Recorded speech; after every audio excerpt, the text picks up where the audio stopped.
حضرت رومی کہتے ایک بادشاہ تھا تو اس کو یہ بڑا اس کے ذہن میں بات بیٹھ گئی تھی کہ منحوس ہوتے ہیں لوگ۔ وہ اکثر ایک ہفتے میں ایک دفعہ شکار کھیلنے جاتا تھا۔ جب وہ جاتا تھا تو اپنے وزیروں سے کہتا کہ رستہ صاف کرا دو سارا، کوئی بندہ رستے میں نہ آئے، اگر کسی منحوس کے متھے لگ جاؤں تو میرا نا اس دن شکار ٹھیک نہیں ہوتا۔ ایک دفعہ کا ذکر ہے کہ بادشاہ نکلا شکار کے لیے تو رستے میں ایک بندہ آ گیا جو بیچارہ ایک آنکھ سے کانا، پتہ تھا سڑک پہ چڑھنا، بیچارہ غلطی سے چڑھ گیا، تھا بھی بندہ کانا، آنکھ سے نظر نہیں آتا تھا۔ بادشاہ کے رستے میں، اب بادشاہ کو بڑا غصہ، میرے رستے میں کیسے آ گیا؟ اب تیری شکل دیکھ لیا تو بندہ بھی منحوس قسم کا ہے، اب میرا شکار ٹھیک نہیں ہوگا۔ بادشاہ کہنے لگا اس طرح کرو، اس کو یہاں سڑک پہ باندھ دو۔ اس کو درخت کے ساتھ باندھ دیا، دو سپاہی تلواریں دے کے کھڑے کر دیے، کہا میں واپس آتا ہوں، اگر تو میرا شکار ٹھیک ہوا تو یہ بچ جائے گا، اگر ٹھیک نہ ہوا اس کی خیر کوئی نہیں۔ ٹھیک ہے جی۔ بادشاہ شکار کھیلنے گیا، مزے کی بات کہ اس دن شکار بڑا ہی اچھا ہوا۔ وہ کہتا ہے زندگی میں کبھی اتنا شکار نہیں مارا جتنا آج مارا، بڑا زبردست رزلٹ اس دن نکلا۔ بادشاہ وہ جانور سارے باندھے، گھوڑوں پہ سوار کیے اور لے کے واپس آ رہا تھا تو اب وہ بندہ بیچارہ صبح سے بھوکا پیاسا بندہ ہوا ہے، بچوں کی روزی کمانے نکلا، بادشاہ کے قابو آ گیا۔ وہ بندہ ہوا ہے، زبان باہر پیاس سے نکلی ہوئی ہے، بھوک ہے، تکلیف ہے، آزمائش ہے۔ کچھ لوگ تو ایسے ہوتے ہیں جو نا ظلم سہتے ہیں تو کہتے ہیں بس جان چھوٹ جائے، ہم کسی کو بتائیں گے نہیں۔ کچھ ایسے ہوتے ہیں جو کہتے ہیں ہم ظالم کا گریبان پکڑیں گے، وہ منافق ہے، یہ ظلم سہ کے چپ رہے گا۔ تو وہ اب تنگ بڑا تھا لیکن بندہ جیدار قسم کا تھا، اور شیخ سعدی کہتے ہیں تنگ آمد بجنگ آمد، جب کوئی تنگ آتا ہے تو پھر وہ جنگ کرتا ہے، اس کا جنگ کا پروگرام بنا ہوا۔ اس نے کہا مرنا تو ہے پر اس بادشاہ کو دو سنا کے مرنا ہے، اس کو نہ کچھ سنا کے مرنا ہے، ذرا آلے صحیح، گردن تو کٹے گی پر میں نے نہ اس کو چھوڑنا نہیں۔ کیا تماشا ہے، مجھے باندھ گیا صبح کا۔ بادشاہ آیا تو بادشاہ بڑا راضی، شکار بڑا اچھا ہوا، کہنے لگا کھول دو اس کو۔ کھولا، وہ کہنے لگا میرا آج شکار بڑا اچھا ہوا ہے، لگتا تو مجھے یہ تھا کہ تیرا منہ دیکھا ہے تو شکار اچھا نہیں ہوا ہوگا، لیکن چونکہ بڑا اچھا ہوا ہے لہذا تجھے چھوڑتا ہوں، جا دوڑ جا۔ اب اس نے ارادہ کیا تھا دو سنانی ہے، کھڑا ہو گیا، کہنے لگا بادشاہ تو نے تو سویرے میرا منہ دیکھا تھا، تیرا شکار تو بڑا اچھا ہوا ہے، پر میں نے سویرے تیرا منہ دیکھا تھا، میرا دن نہیں اچھا گزرا، میں بڑی تکلیف میں صبح سا، نہ پانی ملا ہے، نہ کھانا ملا ہے، نہ روٹی ملی ہے۔ اب مجھے بتا منحوس میں ہوں گے تو ہوا ہے، اب بتا نحوست کس میں ہے، میرے اندر ہے کہ تورے اندر ہے، بتا۔ تو بادشاہ کانپنے لگ گیا، کہنے لگا اس کی گردن اڑانی ہے۔ اس نے کہا میں پہلے سے تیار ہوں گردن اڑوانے کی، سوچ سمجھ کے بات۔ قریب جو وزیر تھے نا وہ کہنے لگے بادشاہ ہم تجھے بڑی دیر سے سمجھا رہے ہیں کہ تو تہمات کا شکار ہے، تو وہمی ہو گیا ہے۔ ایک بات اپنے ذہن میں اچھی طرح بٹھا لیں اور لکھ لیں کہ زندگی میں جو کسی بندے کو کامیابی حاصل ہوتی ہے وہ رب تعالیٰ کی مدد سے حاصل ہوتی ہے۔ اگر رب تعالیٰ مددگار ہو تو پھر کوئی چیز بھی رستے میں رکاوٹ نہیں بنتی، اور اگر مالک کریم کو منظور نہ ہو، اس کا ذہن بڑی وسعت رکھتا ہو، بڑی اچھی پلاننگ کرنا جانتا ہو، سارا کچھ ہو تو بندہ ناکام ہو جاتا ہے۔ مسلمانوں کو جتنی کامیابیاں ملی ان کا پس منظر صرف اتنا تھا کہ اللہ تبارک و تعالیٰ نے اپنے بندوں کی مدد فرمائی، اور اب تعالیٰ نے قرآن مجید میں اس حقیقت کا بیان کیا، فرمایا بل اللہ مولاکم، فرمایا بلکہ اللہ تمہارا مولا ہے، وَهُوَ خَيْرُ النَّاصِرِينَ، اور وہ بہترین مددگار ہے۔ وہ جو رب تمہارا مولا ہے وہ بہترین مددگار ہے، اور اگر وہ مدد کرے تمہاری، سورہ آل عمران میں آگے جا کے ارشاد فرمایا اگر اللہ مدد کرے تو پھر تم پر کوئی غالب نہیں آ سکتا، اور اگر وہ تمہاری مدد چھوڑ دے تو پھر کوئی تمہاری مدد کر سکتا، کوئی مدد نہیں کر سکتا۔ وہ چیزیں ایسی ہیں جن سے اللہ کی مدد آتی ہے، مدد ملتی ہے۔ ایک چیز ان میں سے ایسی ہے جس سے بہت مدد نازل ہوتی، وہ ہے کہ جب رب آپ کو دے نا تو پھر آپ بھی اس کے رستے میں دے، پھر مدد آتی ہے، پھر اور آتا ہے۔ بخاری مسلم میں حدیث ہے، یہ زیادہ ہی توجہ طلب عمر ہے، اس پر آپ غور کریں گے۔ حضرت ابو ہریرہ فرماتے ہیں کہ نبی پاک علیہ السلام نے فرمایا ایک شخص نے بادلوں کے اندر سے آواز سنی کہ فلاں آدمی کا کھیت اور باغ خشک ہو گیا ہے، وہاں برسو اور اس کے کھیت کو سیراب کرو۔ وہ بڑا حیران ہوا کہ بادل سے آواز آ رہی۔ پھر اس نے دیکھا کہ ایک پہاڑی پر بارش ہوئی، وہ بادل وہاں برسا، پھر نالیوں سے ہوتا ہوا پانی ایک طرف چلا۔ تو جس نے آواز سنی تھی، حضور بیان کر رہے ہیں، وہ بھی پیچھے پیچھے چلا کہ پانی کدھر جا رہا ہے۔ اس نے جا کے دیکھا کہ ایک مقام پہ ایک باغ کو وہ پانی لگ رہا ہے اور ایک آدمی وہ پانی لگا رہا ہے۔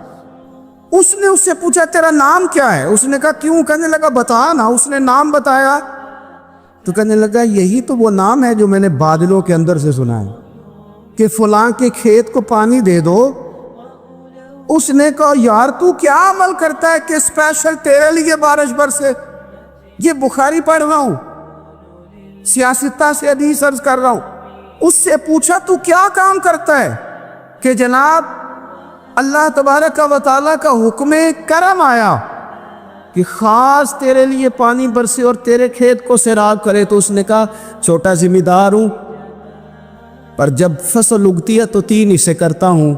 ایک حصہ اپنے بال بچوں پہ، بہن بھائیوں پہ خرچ کرتا ہوں، ایک حصہ پورا، اور ایک حصہ دوبارہ کاشتکاری پہ لگاتا ہوں، اور تیسرا حصہ خالص میں نے مسکینوں، یتیموں اور غریبوں کے لیے رکھا ہوا ہے۔ وہ جو تیسرا حصہ اللہ کرے آپ سمجھیں، وہ رب کے بندوں پہ تیسرا حصہ خرچ کرتا ہے نا، تو کریم مالک نے فرمایا جہاں سے غریب کا حصہ جاتا ہے وہ کھیت خشک نہیں رہنا چاہیے، وہ جہاں سے مسکین روٹی کھاتے ہیں وہ خشک نہ رہے، جہاں سے یتیموں کو کچھ آتا ہے کہیں اس کی فصل رہ نہ جائے۔ میں اور آپ بھی اگر اپنے مال میں مسکینوں، یتیموں، غریبوں کے حصے رکھ لیں گے تو فصلیں خشک نہیں رہیں گی، ان کے اندر تازگی آئے گی، نور آئے گا، کرم آئے گا، خاص کر خدا کی رحمت برسے گی۔ مدد اللہ سے چاہے، اپنی توجہات کا مرکز رب رسول کی ذات کو بنائے، پھر آپ محسوس کریں گے کہ بڑی جلدی اللہ تعالیٰ کی مدد آنے لگی ہے۔ جب رب مدد فرمائے، جب اللہ مددگار بنے۔ دوستوں سے ایک بات اکثر کرتا ہوں، میں کہتا ہوں کہ جتنے درد سے آپ امیر کو اپنی کہانی سناتے ہیں نا، اور جس طرح آپ کے آنسو بات کرنے سے پہلے گر جاتے ہیں کہ غریب ہیں، بچیاں ہیں، کاروبار میں، او میرے سنگیو، اس سے آدھے آنسو اپنے رب کی بارگاہ میں بکھیرو، اس کے حضور عرض گزار ہو جاؤ، اس سے طلب کرو۔ ایک وقت انسان پر زندگی میں ایسا آتا ہے کہ اسے یوں محسوس ہوتا ہے کہ میرا سایہ بھی ذرا سا پیچھے ہٹ گیا ہے، اسے یوں لگتا ہے کہ میں کسی سہارے پہ ہاتھ ڈالتا ہوں تو وہ بھاگ جاتا ہے مجھ سے۔ لیکن مالک کی بارگاہ ایسی عظیم بارگاہ ہے، رب رسول کے آستانے اتنے بڑے ہیں کہ آپ جب وہاں کشکول طلب دراز کرتے ہیں تو جھولی پھیلانے میں دیر لگتی ہے، ان کو بھرنے میں تو کوئی دیر نہیں لگتی۔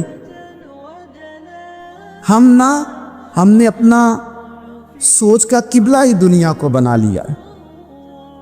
یہ جو اللہ والوں کی مدد ہے یہ تو اللہ ہی کی مدد ہے، لیکن یہ جو سیٹھوں کی طرف توجہ کرنا، نوابوں کی طرف توجہ کرنا، دنیا داروں کی طرف توجہ کرنا اور اپنا مزاج اس طرح کا بنا لینا، یارو گردن کو جھکا دیتا ہے خیرات کا پتھر، جہاں میں مانگنے والوں کے سر کبھی اونچے نہیں ہوتے۔ اور اقبال کہتے ہیں غیرت ہے بڑی چیز جہان تگ و دو میں، پہناتی ہے یہ فقر کو تاج سردارا۔ میں عرض کروں گا کہ اپنی آپ جب توجہ کا قبلہ اللہ رسول کو بنائیں گے تو رب فرماتے وَيَرْزُقْهُ مِنْ حَيْثُ لَا يَحْتَسِبُ، میں نہ تجھے وہاں سے رزق دوں گا جہاں سے کبھی تیرا گمان بھی نہیں کیا ہوگا کہ یہاں سے بھی مل سکتا ہے، تو نے سوچا بھی نہیں ہوگا۔ بخاری شریف میں حدیث ہے، حضرت جابر ابن عبداللہ فرماتے ہیں نبی پاک صلی اللہ علیہ وسلم نے 300 لوگوں کا ایک لشکر روانہ کیا کسی مہم کے لیے، کسی جہاد کے لیے۔ حضرت ابو عبیدہ بن جراح رضی اللہ تعالیٰ عنہ امیر لشکر تھے، فرماتے غربت اتنی زیادہ تھی، بھوک اتنی زیادہ تھی کہ ایک ایک کھجور دن میں ایک وقت کھانے کو ملتی تھی، اور کچھ دن ایسے آئے کہ اب کھجور بھی نہیں مل رہی۔ فرماتے اتنی زیادہ بھوک لگی مجاہدین کو، 300 بندہ پتے کھا کے گزارا ہونے لگے۔ یہ بخاری میں موجود ہے۔ آپ فرماتے کہ دریا کے کنارے ہمارا پڑاؤ تھا، ٹھہراؤ تھا۔ جب بھوک سے نڈھال ہو گئے نا، وَيَرْزُقْهُ مِنْ حَيْثُ لَا يَحْتَسِبُ، اللہ وہاں سے روزی دیتا ہے، گمان بھی نہیں ہوتا۔ فرماتے ایک مچھلی اللہ تعالیٰ نے دریا کے کنارے بھیجی، فرماتے ہیں وہ تھی تو مچھلی پر پہاڑ جتنی تھی۔ بخاری میں لفظ ہے، حضرت جابر ابن عبداللہ رضی اللہ تعالیٰ عنہ فرماتے ہیں 300 آدمی 18 دن تک اس مچھلی کو کھاتے رہے، مچھلی ختم ہی نہیں ہوئی۔ مچھلیاں نہیں، مچھلی کہتے ہیں 18 دن 300 بندہ کھاتا رہا، مچھلی ختم ہی نہیں ہوئی۔ اور فرماتے ہیں کہ اس کی ہڈی نکال کے، کانٹا کہیں گے آپ اپنی زبان میں، کہتے ہیں وہ نکال کے نا تو اس کو کھڑا کیا نا جب، تو اونٹ کجاوے سمیت اس کے بیچ سے گزر جاتا تھا، 2 اس کے کانٹے جوڑے۔ فرماتے ہیں وہ اس کا گوشت ہم کھاتے تھے اور اس کی چربی بطور تیل کے ہم جسموں پہ ملتے تھے، بیماروں کو اس سے سکون آتا تھا، تندرستی، شفا ہوتی تھی۔ فرماتے ہیں ہم کھایا بھی ہم نے، اور کچھ لے کے ہم مدینے بھی گئے، اور قربان جائیں نبی پاک نے بھی اس میں سے کھایا۔ ہم نے عرض کی حضور یہ معمہ کیا ہے، یہ ماجرا کیا ہے؟ تو محبوب نے فرمایا تمہارے پاس غذا نہیں تھی، رب نے تمہارے لیے بندوبست کیا ہے، اللہ نے تمہیں دیا ہے۔ یہ نوجوان دوست میری بات لکھ لے، پریشان لوگ میری بات لکھ لیں، جن کے پاس قوت فیصلہ نہیں وہ اس بات کو لکھ لے۔ حضرت عبداللہ ابن عباس فرماتے ہیں میرے نبی پاک علیہ السلام نے مجھ سے فرمایا تھا، عبداللہ سن، اگر ساری دنیا مل کے تیرا کوئی نفع کرنا چاہے، کر نہیں سکتی جب تک میرے رب کی رضا نہ ہو۔ اور فرمایا ساری دنیا مل کے تیرا کچھ بگاڑنا چاہے تو عبداللہ بگاڑ نہیں سکتی جب تک رب کریم کی حکمت کا تقاضا نہ ہو۔ لوگوں سے ڈرنا، لوگوں کی طرف دیکھنا، ماحول دیکھ کے اپنے راہ کا تعین کرنا، ہر بندے کے خیالات کے مطابق ڈھلنے کی کوشش کرنا، فلانا نہ ناراض ہو جائے، فلانا نہ ناراض ہو جائے، وہ جس نے ہونا ہو جائے، بس رب اور رسول ناراض نہ ہو۔ نہ دیکھو دنیا کی طرف، دنیا رلا دیتی ہے۔ ناراضی کرو بندوں کو، بندے تھکا دیتے۔ نہ پیچھے بھاگو ہر وقت دنیا داروں کے، یہ انسان کو کمزور کر دیتے ہیں۔ وہ تو کریم ہی بڑا ہے، 2 آنسو زمین پر بعد میں گرتے ہیں، بندے کے گناہ سارے پہلے معاف فرما دیتا ہے۔ اللہ کی مدد کا حصول، اپنے مالک کی مدد کی طرف بڑھنا، آپ کو بدر کی جنگ بھی یہی درس دے گی، آپ کو احد کا میدان بھی یہی سبق دے گا، فتح مکہ بھی یہی سبق دے گا۔ اپنی زندگی میں اللہ کی مدد کی طرف بڑھیں، مالک کی مدد کا حصول اختیار کرنے کی کوشش کریں، اللہ کے ساتھ اپنے آپ کو جوڑیں۔ اگر اللہ کی مدد نصیب ہو، یہ جو ہم جتنا ڈرتے رہتے ہیں، سہمے رہتے ہیں، پریشان رہتے ہیں کوئی کیا کر دے گا، ہمارے ہاں نا ہر شعبے میں معاذ اللہ ایک مافیا ہے، الا ماشاءاللہ۔ وہ مافیا کہتا ہے میرے ساتھ ملو گے تو میں چلنے دوں گا، ورنہ میں نہیں چلنے دوں گا، مارکیٹ میں آ ہی نہیں سکتا فلانا بندہ، کیونکہ یہاں ہمارا قبضہ ہے۔ اور میرے بھائی پھر بہت سارے لوگ جن کی نیتیں اور ارادے بڑے اچھے ہوتے ہیں شروع میں، وہ بھی اس مافیا کا شکار ہو جاتے ہیں اور ان کے رنگ میں رنگ جاتے ہیں۔ یاد رکھنا، کسی شخص کی بلیک میلنگ کا کبھی شکار نہ ہونا، کبھی کسی کی میٹھی اور مسجع مکفہ باتوں کا شکار نہ ہونا۔ کوئی کیا کر سکتا ہے اگر اللہ مددگار ہو تو؟ جس کو رب کریم اٹھانا چاہے اسے کوئی گرا سکتا ہے؟ ہم یہ ڈرے ڈرے، سہمے پریشان فیصلہ کرنے کی طاقت نہیں، مجھے چلنا چاہیے کہ نہیں، اٹھنا چاہیے کہ نہیں، کرنا چاہیے، اٹھ باندھ کمر کیوں ڈرتا ہے؟ پھر دیکھ خدا کیا کرتا ہے۔ اپنی زندگی میں اپنے مالک کو مولا جان کے، بل اللہ مولاکم، اللہ تمہارا مولا ہے، وَهُوَ خَيْرُ النَّاصِرِينَ، وہ بہترین مددگار ہے۔ توجہ جب بھی کریں رب کی جانب کریں، اپنے دل کا قبلہ درست رکھیں، سوچوں کے زاویے سیدھے رکھیں۔ میرے بھائی، مالک جب بندوبست کر دے نا، جب مالک بندوبست کرتے پھر ایسا بندوبست کرتا ہے کہ لوگوں کے پاس نا چارہ نہیں رہتا۔ حضرت مریم رضی اللہ تعالی عنہا پاک باز تھی، مسجد میں رہی تھی، پر مالک کی حکمت کے تقاضے بڑے عجیب ہے نا۔ پھر جناب مریم کو اللہ تعالیٰ نے بغیر شوہر کے اولاد عطا کر دی۔ یہ بات ہی ایسی تھی، کسی نے کہا تھا کہ مخلوق تو فنکار ہے اس درجہ کے پل بھر میں سنگے در کعبہ سے بھی اصنام تراشے، تم کون ہو کیا چیز ہے داغے کبابی، لوگوں نے تو مریم پہ بھی الزام تراشے۔ تو لوگوں نے کہا کدھر سے لے آئی بچہ، تیرا باپ تو ایسا نہیں تھا، کہاں سے لے آئی؟ اللہ کرے میں آپ کو سمجھا سکوں، ذرا اپنے آپ کو وہاں کھڑا کریں کہ ایک پاک باز عورت، پاک باپ کی بیٹی، طیب ماں کی بیٹی، اور اللہ کے گھر میں پرورش پانے والی خاتون، ایک وہ وقت اور ایک یہ وقت کہ اس عورت کو کٹہرے میں کھڑا کر کے پوچھا جا رہا ہے کہ معاذ اللہ تیری گود میں بچہ جائز نہیں ہے، کہاں سے لائی ہے؟ اب خود سے صفائیاں بندہ کتنی کو دے، کتنی کو وضاحتیں کرے۔ اب حضرت مریم کو کٹہرے میں کھڑا کر کے کہا بچہ کس کا ہے؟ حضرت مریم کہنے لگی مجھ سے نہ پوچھو، وہ جو پنگوڑے میں ہے اسی سے پوچھ لو۔ انہوں نے کہا پنگوڑے میں چند دنوں کا بچہ یہ جواب دے گا؟ تو پنگوڑے میں لیٹے حضرت عیسیٰ بول کے کہنے لگے انی عبد اللہ آتانی الکتاب، فرمایا میں اللہ کا بندہ ہوں، رب نے مجھے کتاب عطا کر کے نبی بنا کے دنیا میں بھیجا ہے، میں اللہ کا بندہ ہوں، کتاب لے کے آیا ہوں، نبی بن کے آیا ہوں۔ پھر پنگوڑے سے اعلان ہو گیا۔ بندہ مومن کا مقام سب سے پہلے اسے خود پتا ہونا چاہیے کہ میرا توکل کتنا مضبوط ہے، اسے خود پتا ہونا چاہیے۔ مجھے نہیں پتا آپ میں سے فجر کس کس نے پڑھی ہے، مجھے تو اپنا پتا ہے، یہ ہمیں خود پتا ہونا چاہیے کہ ہمارا معیار کیا ہے نماز کے معاملے۔ میں نہیں جانتا آپ کی جیبوں میں کتنا ہے اور آپ کتنا اللہ کی راہ میں خرچ کرتے، یہ بندے کا رب سے رشتہ ہے، یہ آپ جانے، آپ کا خدا جانے، میں جانوں، میرا رب جانے۔ رب کہتا ہے پہلے اپنے دل سے پوچھ، یہ ادھر ادھر کی باتوں سے تو ڈرتا ہے، یہ رب سے کتنا ڈرتا ہے۔ پتہ ہے نبی پاک علیہ السلام کے صحابہ کا سٹیٹس کیا تھا، معیار کیا تھا رب سے ڈرنے کا؟ دو چیزیں ایمان کو مضبوط کرتی ہیں، ایک رب سے ڈرنا، ایک اس کی رحمت کی امید رکھنا۔ اللہ تعالیٰ کی رحمت کی امید بھی رج کے رکھنی ہے،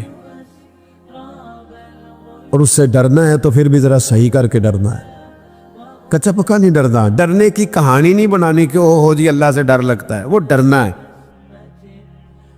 اس ڈرنے سے مطلب ہو کہ اعمال سنورے، اخلاق کردار کے معاملے میں انسان مضبوط ہو جائے، دیانتدار ہو جائے، سچائی والا ہو جائے، صبر و تحمل والا ہو جائے۔ امید بھی رج کے رکھنی ہے، ڈرنا بھی رج کے ہے۔ کبھی پلٹ کے دیکھو نا رب کے بندوں کی شان،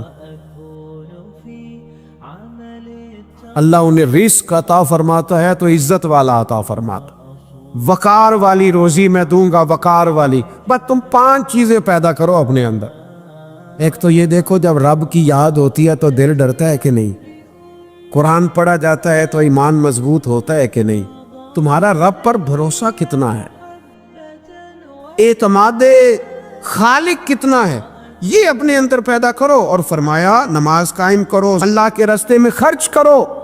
تم یہ 5 چیزیں پیدا کرو، رب کہتا ہے مومن بھی تم پکے ہو، درجے بھی بڑے دوں گا، جو خطائیں غلطی سے ہو گئی وہ معاف بھی کر دوں گا۔ ورزق کریم، روزی ملے گی عزت والی۔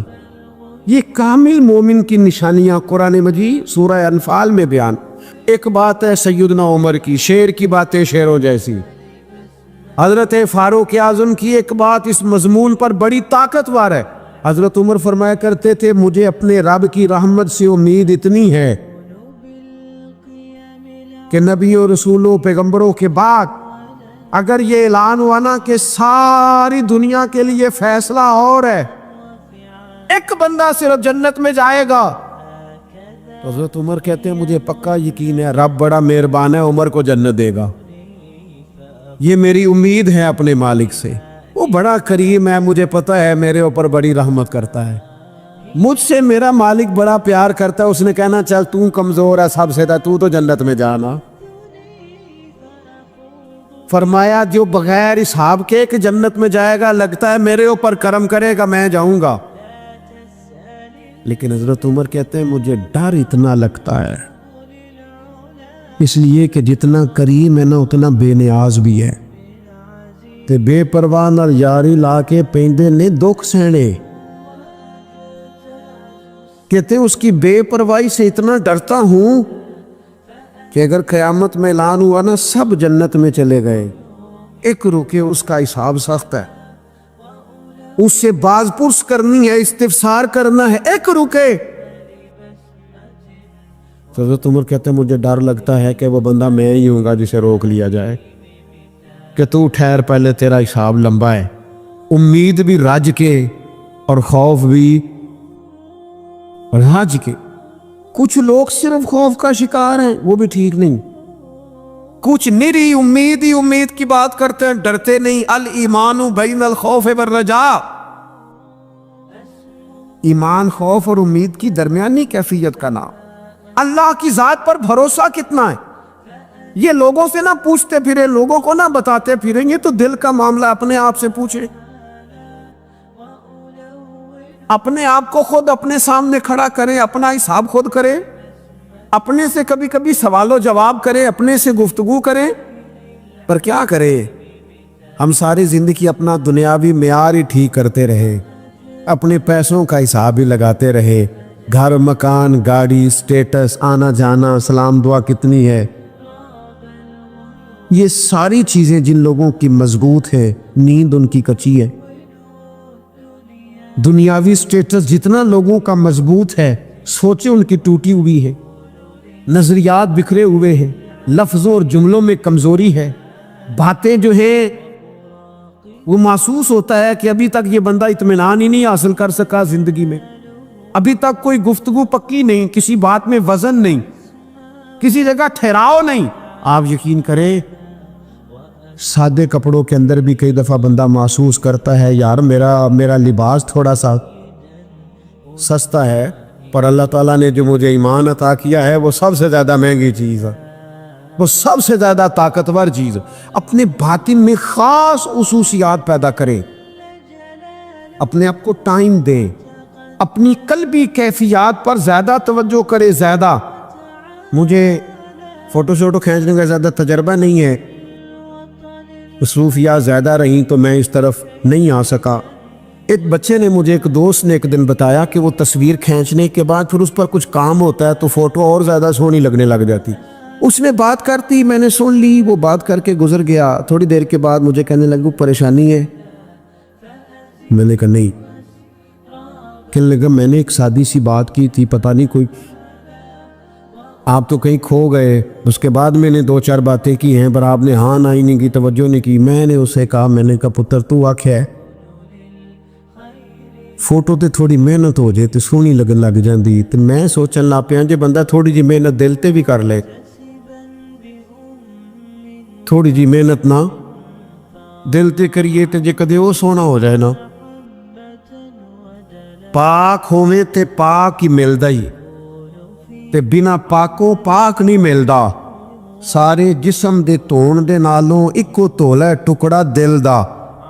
اگر تھوڑی سی محنت روح پہ ہو جائے، تھوڑی سی اندر تھوڑی توجہ کرے، وہ اگر تھوڑا چمکدار ہو جائے نا، کچھ غلاظتیں، کچھ نفرتیں، کچھ قدورتیں، کچھ عداوتیں، کچھ تکبر، کچھ حسد، کچھ بددیانتیاں، کچھ یہ چیزیں تھوڑی نکل جائیں، آپ یقین کریں بڑا چمکدار ہو جائے دل، بڑا سونا ہو جائے، بڑا حسین ہو جائے، یہ باطن ٹھیک ہو جائے نا تو اللہ کی ساری مخلوق حسین لگنے لگ جاتی. بندے کو نا کچھ عجیب سی کیفیات سے اللہ مالا مال کرتا ہے. اسے کوئی اللہ تعالیٰ ایسا انشراح صدر دیتا ہے، دل کو ایسا ٹھنڈا کرتا ہے، سکون نصیب ہو جاتا ہے. ہم نا بعض ایسی چیزوں کا آہستہ آہستہ شکار ہوتے جا رہے ہیں جن میں ہمیں انتہائی زیادہ سمجھداری کی ضرورت ہے، معاملہ فہمی کی ضرورت. بندہ مومن کیا ہوتا ہے، اس کی علامتیں ہوتی ہیں، اس کی شانیں ہوتی ہیں. مومن کا ایک اپنا وقار ہوتا ہے، اس کی اپنی ایک الگ وزاداری ہوتی ہے، اس کا ایک اپنا اللہ تبارک و تعالیٰ نے سٹیٹس بنایا ہوتا ہے. ہمیں اپنا معیار قائم کرنا چاہیے، اور معیار وہ قلب سے قائم ہوگا، وہ روح سے قائم ہوگا، وہ باطن سے قائم ہوگا. نبی اکرم نور مجسم شفیع معظم صلی اللہ تعالی علیہ وآلہ وسلم سے پوچھا گیا، یا رسول اللہ ایمان کیا ہے؟ ایک کیفیت کا نام ہے نا، ایمان کی صورت تو نہیں ہوتی، ایمان کا روپ تو نہیں ہوتا، وہ مجسم شکل میں تو نہیں ہوتا، ایک باطنی کیفیت ہے نا. یا رسول اللہ صلی اللہ تعالی علیہ وسلم آپ سب سے اعلیٰ، اس کا معیار آپ ہی جانتے، کریم بتا دیجئے، بندہ نوازی فرمائیے ایمان کیا ہے؟ تو نبی اکرم صلی اللہ تعالی علیہ وسلم نے فرمایا، جب تمہاری نیکی تمہیں خوش کرنے لگے اور جب تمہارا گناہ تمہیں غمگین کرنے لگے تو مطلب یہ ہے کہ تم مومن ہو. اور اگر گناہ کر کے بھی تم غمگین نہیں ہوتے، تکبر کر کے بھی تم غمگین نہیں، حسد کر کے بھی غمگین نہیں، حرام کھا کے بھی غمگین نہیں، لوگوں کا دل توڑ کے بھی غمگین نہیں، کسی کے حق پہ قبضہ کر کے بھی تمہیں غم کوئی نہیں، بہت سارے لوگوں کو بیوقوف سمجھ کر، نادان سمجھ کر، احمق کہہ کر، جاہل کہہ کر، عزتیں اتار کر بھی تم غمگین نہیں ہوتے، اس کا مطلب ہے تم نے معیار ایمان کو نہیں پایا.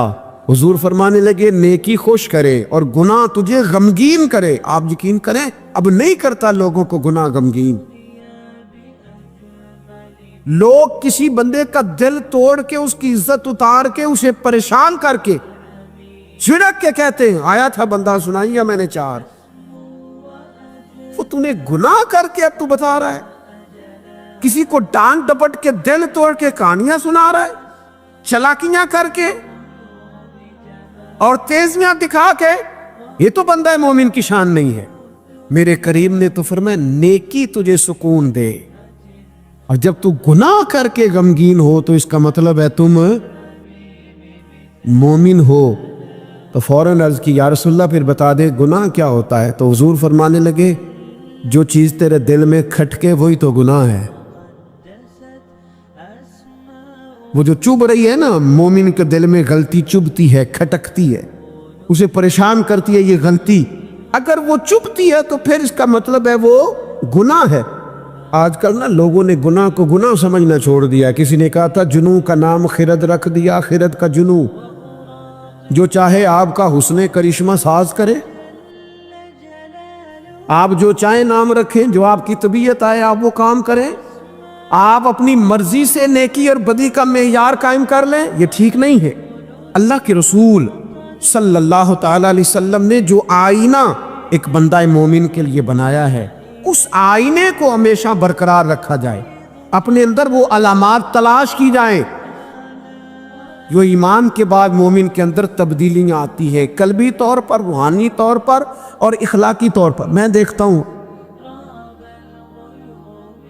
آج کل نا ہمارے ہاں سب سے زیادہ جس چیز کا فقدان ہے وہ محبت ہے. ہمارے لہجے، ہمارا انداز، ہمارا طریقہ، ہمارا اٹھنا بیٹھنا، اس کے اندر نا محبت نہیں. ہم نا لہجے الفت والے نہیں، مزاج محبت والا. کسی جگہ یار کوئی چلو پنجابی بندے ہیں، ایک دیسی گل تو انہوں سنانے میں مزہ آئے گا. وہ ایک جگہ نا کہیں ہم بیٹھے تھے ایک دفعہ، تو کسی شخص نے کسی سے کوئی لینی دینی تھی چیز، تو اس نے بات کی تو آپ کو پتہ ہے وہ ریٹ لینے والا بہت زیادہ مانگ لیتا ہے اور دینے والا کوشش کرتا ہے صفر سے شروع کروں، نیچے سے ریٹ دیتا ہے۔ اس نے کوئی بات کی، ریٹ تھوڑا بتایا تو سامنے والا ناراض ہو گیا، کہنے لگا تو کس طرح دا بندہ ہے، کنج دی گل کی تھی۔ اب یہ جو ریٹ لگانے والا تھا اس نے بڑا حسین بات کی، وہ بندہ جواب میں بڑے غصے میں آ گیا، اس نے تلخ لبو لہجہ، لگتا تھا تھوڑی دیر کے بعد اٹھ پڑے گا، گریبان تامے گا۔ تو ہنس کے کہنے لگا یار وہ لینا دینا تے مقدر آندا ہے، گل تے پیار نال کر۔ او میں نہ جناب شاعر مزاج آدمی نہ کئی دفعہ پورا فدا ہو جاتا ہے، میرا دل کرے اس بندے کے ہاتھ چوم لو، اس نے کمال بات، اس نے کہا لینا دینا تے اوے گل تے پیار نال کر یار، 2 گھڑیاں دا بہن ہے، ذرا پیار سے بات کر، کیا ہو گیا تجھے، ملنے آئے ہیں، غنیمت جانیے مل بیٹھنے کو، جدائی کی گھڑی سر پر کھڑی ہے، ابھی الارم بجے گا اٹھ کے تو اپنے گھر میں اپنے گھر، او بات تو پیار سے کر، او بول تو محبت کے ساتھ، سودا دینا بیچنا لینا الگ بات، او تو بولا تو ٹھیک کر، تیرا لہجہ تو ٹھیک ہو، تیری گفتگو تو ٹھیک ہو، لو سنو نا کیا کہا مدینے والے محبوب نے، کیا بات ہے میرے کریم رسول کی، حضور نے بات کھول کر بیان کر دی، مشکات میں موجود ہے۔ حضور فرمانے لگے اللہ کو ماننے والا، میرا کلمہ پڑھنے والا، فرمایا یہ جو مومن ہوتا ہے نا، مومن ہوتا ہی الفت والا ہے، مومن ہوتا ہی محبت والا ہے، مومن اور محبت یہ لازم و ملزوم ہے، مومن اور محبت یہ ایک چیز کے 2 نام ہیں۔ حضور فرمانے لگے مشکات میں حدیث ہے، فرمایا مومن ہوتا ہی محبت والا ہے، فرمایا اس بندے میں کوئی خیر ہی نہیں، نہ کسی سے پیار کرے نہ کوئی اس سے پیار کرے، جو نہ پیار کرے نہ اس سے پیار کیا جائے اس میں خیر ہے ہی کوئی نہیں۔ مومن جو ہے نا، مومن وہ پیار کرتا بھی ہے اور مومن سے پیار کیا بھی جاتا ہے، اپنی زندگی کو تلخی، مومن کی شان نہیں تلخ تلخ رہنا، ناراض رہنا، بے چین سا رہنا، ہر وقت شکوے کرنے، ناراض وقت گزارنا، ہر وقت کوئی نہ کوئی اعتراض کا دروازہ کھول کے رکھنا، ہر وقت کوئی نیا شکوہ، کوئی نئی بات کھول کے رکھنا، اس سے نکل آؤ یار۔ پیار جو ہوتا ہے نا وہ دنیا کو سنوار دیتا ہے، محبت جو ہوتی ہے نا اس کے اندر بڑا مزہ ہوتا ہے، اس میں بڑا کیف ہوتا ہے۔ ویڈیو اچھی لگے تو لائک کمنٹ کیجیے گا اور شیئر کیجیے گا تاکہ آنے والی مزید ویڈیو آپ کو مل سکے۔ جزاک اللہ۔